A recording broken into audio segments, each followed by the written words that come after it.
கடாயில் 2 டீஸ்பூன் எண்ணெயை சேர்த்துக்கலாம். இப்போ வெந்தயம் 1/4 டீஸ்பூனுங்க, சீரகம் 1/2 டீஸ்பூன், தனியா 1 டீஸ்பூன். தனியா கொஞ்சம் வறுபட்ட பிறகு மிளகாய் சேர்த்துடலாங்க. இப்போ நான் 6 காஞ்ச மிளகாய் சேர்க்குறேன். இது காரம் கம்மியாக இருக்குது. நீங்கள் உங்கள் காரத்துக்கு ஏற்ற மாதிரி நீங்கள் சேர்த்துக்கலாம். 1/4 கிலோ பீர்க்கங்காய்ங்க, லேசாக தோல் சீவிட்டு இந்த மாதிரி கட் பண்ணி சேர்த்துக்கலாம். 1/4 டீஸ்பூன் மஞ்சள் சேர்த்துட்டு பீர்க்கங்காய் ஒரு 5 நிமிஷம் வதக்கிக்கலாங்க.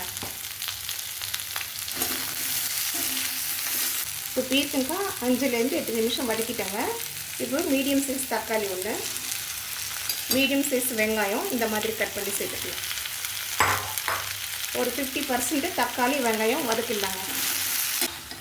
இந்த அளவுக்கு வதங்கினா போடுங்க. கொஞ்சம் தண்ணி சேர்த்துக்கலாங்க. இப்போ பீர்க்கங்காய் முழுகிற வரைக்கும் தண்ணி சேர்த்து மூடி போட்டு காய் வேகிற வரைக்கும் வேக வச்சுக்கலாம்.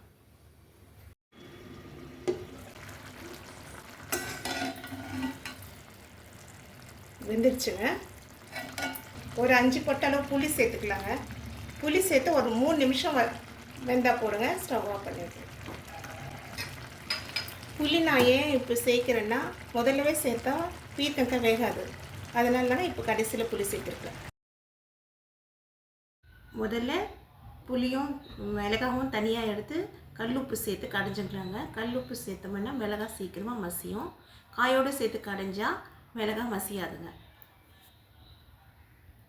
வேக வச்ச காயை மட்டும் சேர்த்துக்கலாங்க. தண்ணி கடைசியில் சேர்த்துக்கலாம்.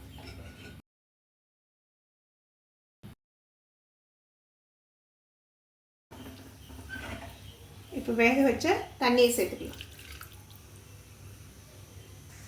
70% கடைஞ்சா போடுங்க.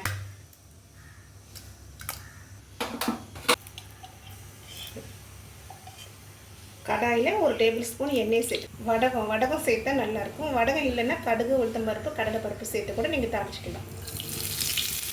பீர்க்கங்காய் கடையிலுக்கு வடகம் போட்டு தாளிச்சா நல்லா டேஸ்ட்டாக இருக்கும். கருவேப்பிலை சேர்த்துக்கலாம். தாளிப்பு வறுபட்டுச்சுன்னா கடையில் சேர்த்துக்கலாம்.